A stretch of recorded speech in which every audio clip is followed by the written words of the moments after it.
चव्हाण साहेब, आपण याच चर्चेमध्ये असं म्हणालात की हिंदू समाजानं मुसलमानांपासून घाबरण्याची गरज नाही, मुद्दा घाबरण्यापेक्षा सहजीवनाचा आहे. आणि हे इतक्या सहज तुम्हाला जाणवत आहे का? आत्ताच्या घडीला समाजामध्ये तितक्या सहज वावरताना तुम्हाला दिसतायत का हे दोन समाज? हे पहा, समाज नेहमीच एकत्र कुणा गोविंदानं बंधुभावानं वावरत होते.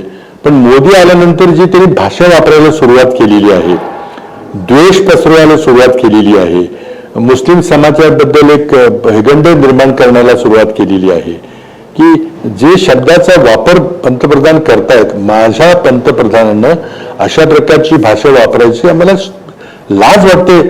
खरं म्हणजे पंतप्रधान म्हणाल्या व्यक्तीला. आणि तुम्ही काय आपल्या राज्यघटनेमध्ये, राज्यघटना अस्तित्वात येण्यापूर्वीचा समाज काय होता?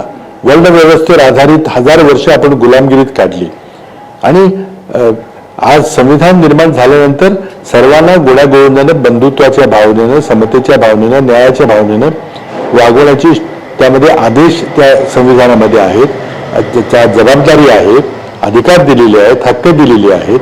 पण त्यावर तुम्ही गदा आणताय. तुम्ही काय भाषा वापरताय? मला त्याची पुनरुच्चार करता येणार नाही, इतकी भाषा वाईट पंतप्रधान वापरतात का?